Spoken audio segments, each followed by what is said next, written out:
And it's a good Sunday morning. Welcome to Church of the Total Man as we go through Proverbs chapter 11. So grab your coffee, grab a Bible, or just sit back and listen to Church of the Total Man, a church for men.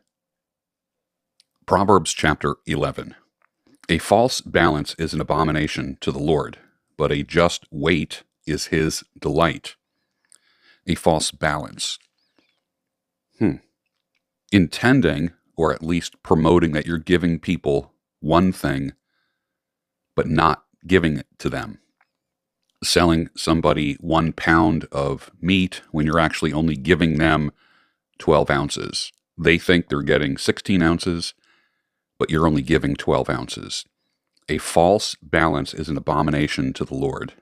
Misrepresentation is an abomination to the Lord. Representing you're going to do something, but then not doing it, or only doing half of it, or doing it partially. That's an abomination. But a just weight is his delight. Following through on what you say you're going to do delights the Lord. When pride comes, then comes disgrace. But with the humble is wisdom.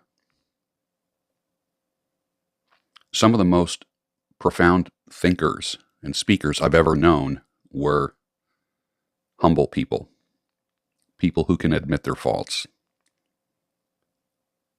And I think that's important. Now, you can't lead with your faults. You can't lead with your shortcomings. But if someone acts like they don't have anything like that, they're speaking from a position of authority, they're deluded into thinking that they have authority. Many times authority comes from having been around the block a couple times. And there's a difference between people who are humble and people who are prideful. And I think it's important that our teachers be humble. I think it's important that those that lead us be humble, not lead with weakness, but also know that there is another side to their life. And people who have failed in the past tend to be more humble. They have more humility. The integrity of the upright guides them, but the crookedness of the treacherous destroys them. Integrity, the same on the outside as you are on the inside. Riches do not profit in the day of wrath. When things get tough, when things go down, money is not going to be helpful. But righteousness delivers from death. Doing the right thing. You can't just all of a sudden start doing the right thing if stuff goes down in society or in your life. There has to be a pattern of making good, righteous decisions. Patterns never lie. So if you start making good decisions now, when tough times come, you're going to be delivered from death. You're going to be delivered from destruction. So start making good decisions now. It's never too late. The righteousness of the blameless keeps his way straight, but the wicked falls by his own wickedness. The righteousness of the blameless keeps his way straight. Can we ever be truly blameless? I don't think we can. I think we can do the best that we can to be upright. We can do the best possible version of ourselves. But the wicked falls by his own wickedness. There is kind of a binary thinking here. There's the righteous and the wicked. And there's nothing in between. Are you making right choices or wicked choices in your life? The righteousness of the upright delivers them, but the treacherous are taken captive by their lust. You kind of fall into this pattern of making the wrong decisions when it comes to money, when it comes to women, when it comes to our futures, being short-sighted. We're not looking at the future. We're not seeing the relationship between our decisions now and our future. So many young men fall into that. And that is the regret of a lot of older men, people like myself, when we look back, when we made bad decisions. taken captive by your lust. Lust for what? Lust for the forbidden woman, lust for material goods, lust for power. The biggest downfalls of man are money, sex, and power. Where have those things taken you off track in your past, in your life? Think about that. When the wicked dies, his hope will perish, and the expectation of wealth perishes too. The righteous is delivered from trouble, and the wicked walks into it instead. With his mouth, the godless man would destroy his neighbor, but by knowledge, the righteous are delivered. That's pretty straightforward, isn't it? With his mouth, the godless man would destroy his neighbor. How do you destroy somebody with your mouth? Gossip, slander, spreading false rumors, lying about somebody. How we communicate. With his communication style, the godless man destroys his neighbor. When it goes well with the righteous, the city rejoices. When the wicked perish, there are shouts of gladness. By the blessing of the upright, a city is exalted, but by the mouth of the wicked, it is overthrown. A city is exalted. By the blessing of the upright, a city is exalted. We can take that and just say a family, a community, society. But by the mouth of the wicked, it is overthrown. Again, by the way they communicate. How have we been victimized by various communication methods? Radio, television, press releases from quote-unquote authorities, people who know better than we do.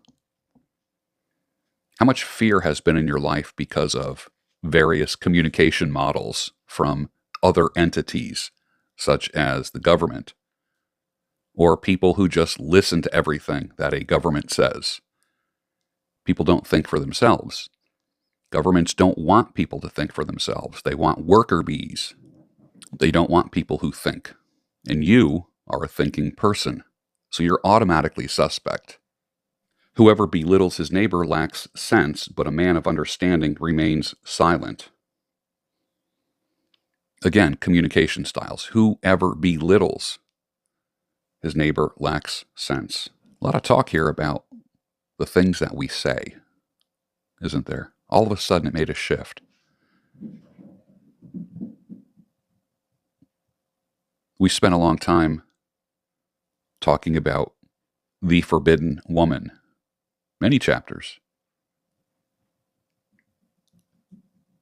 And we just made this pivot to the way we communicate, how it can be either a blessing or a curse, but a man of understanding remains silent. There's wisdom in silence, isn't there? Keeping your mouth shut, zipping it. Whoever goes about slandering reveals secrets, but he who is trustworthy in spirit keeps a thing covered. Another communication teaching here. Whoever goes about slandering reveals secrets, but he who is trustworthy in spirit keeps a thing covered. Some things are not meant to be talked about. One of the notes for that verse says, maintaining confidences strengthens relationships. Has anyone ever told you something and you know with that information comes great responsibility, and sometimes that responsibility is just keeping your mouth shut? People tell you things in confidence. Are you the kind of person that people can share things with and then you don't go sharing it on social media? So many of us have experienced a betrayal like that, haven't we? And it's hard to get over that. Where there is no guidance, a people falls. The note says, counsel or advice was a feature of the emergence of wisdom in political life during the reign of David. Where there is no guidance, people fall. You've heard, where there is no vision, people perish. Very similar. But in an abundance of counselors, there is safety. I love that. with an abundance of counselors to help guide you. Do you have a network of people that you can rely on, that you can talk to about issues when you come to a crossroads? That's wise. That's very wise. Do you have someone you can talk to when it comes to money? Do you have someone you can talk to when it comes to power issues? Do you have someone to talk to when it comes to sexual issues? That probably doesn't hurt to have multiple counselors, but those people cannot betray your confidence. It's what's amazing is that we've gotten to the point in society where we pay therapists. I was a therapist for decades. We pay people to listen to us and then not say anything to anyone else about it. It's kind of weird if you think about it. A gracious woman gets honor, and violent men get riches. A man who is kind benefits himself, but a cruel man hurts himself. How can you benefit yourself? Be kind to people.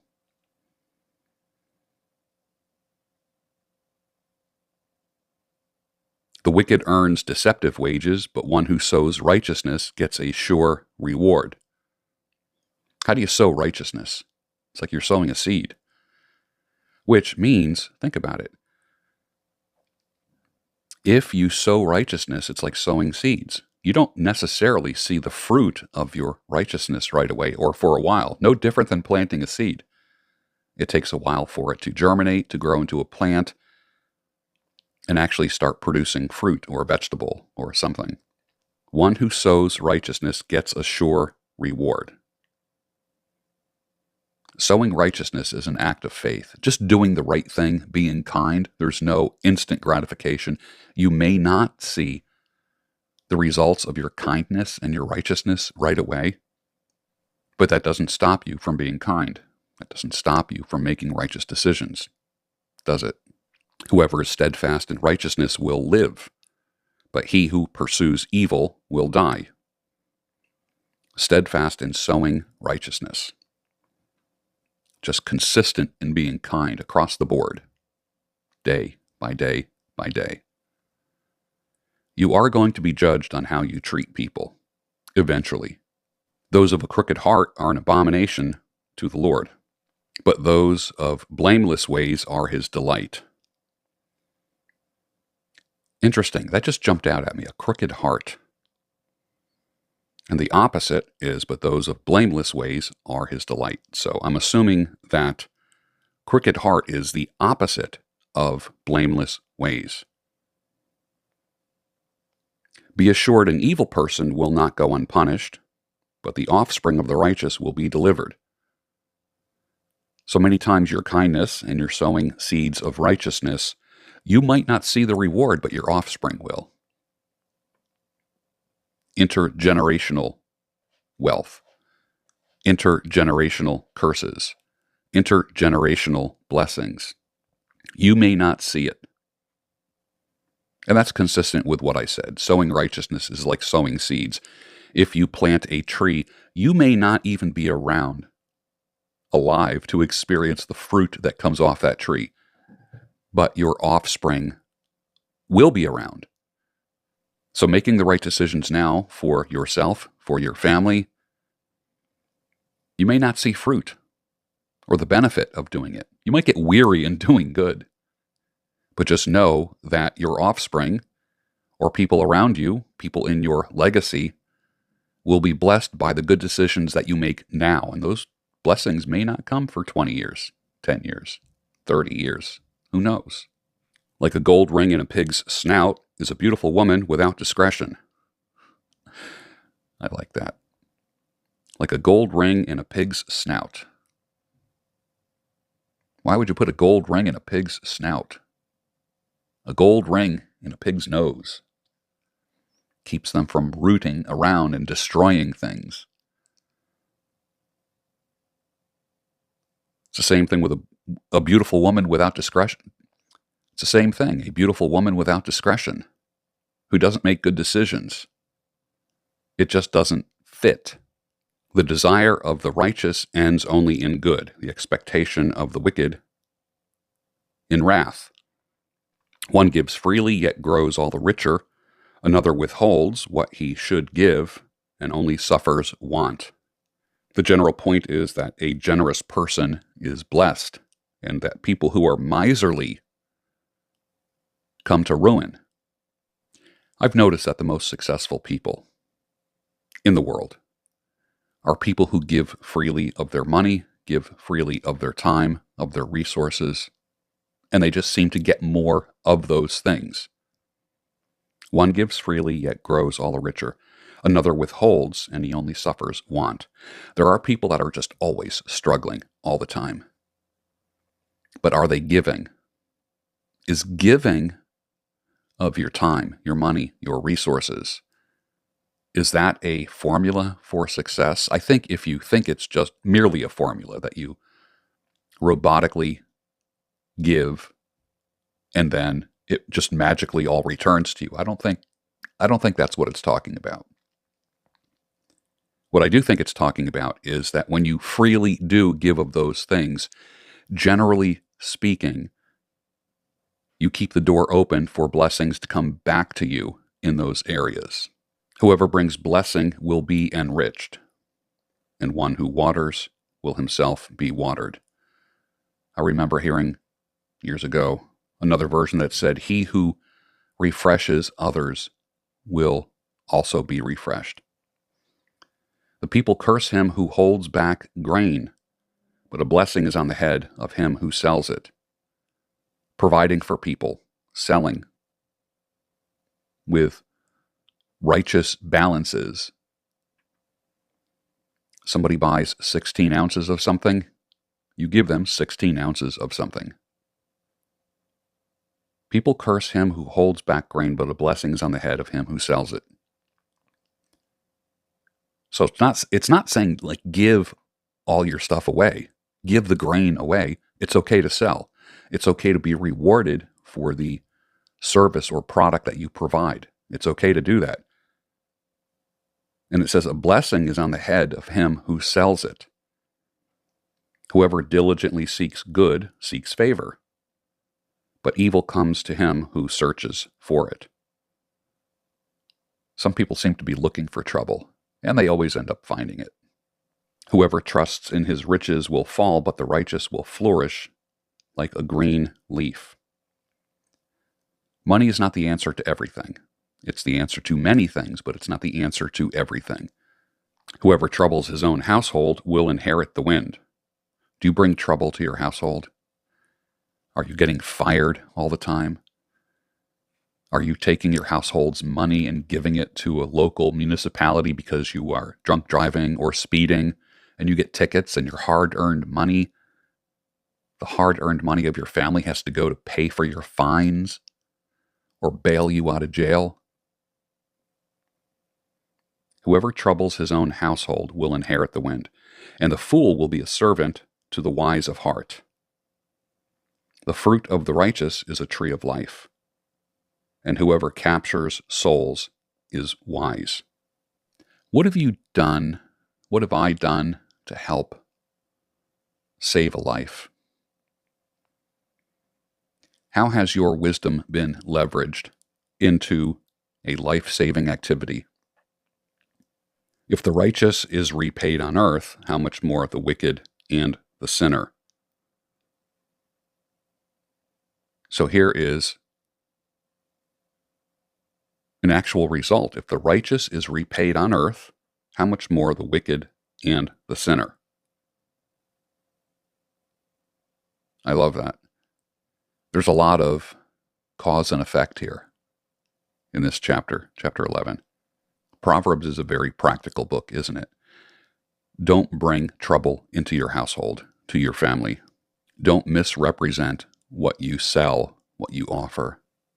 And when you earn, don't be prideful and don't trust in your riches because it can all be taken away pretty quickly.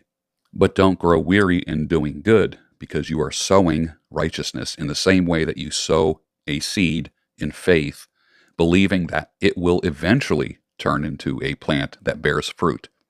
That's what your righteousness is like, a seed. So let's go plant some seeds, fellas, some seeds of righteousness. And I'll see you next week on Church of the Total Man, Proverbs chapter 12. We're going to talk about whoever loves discipline loves knowledge, but he who hates reproof is stupid. Church of the Total Man, a church for men. See you next week.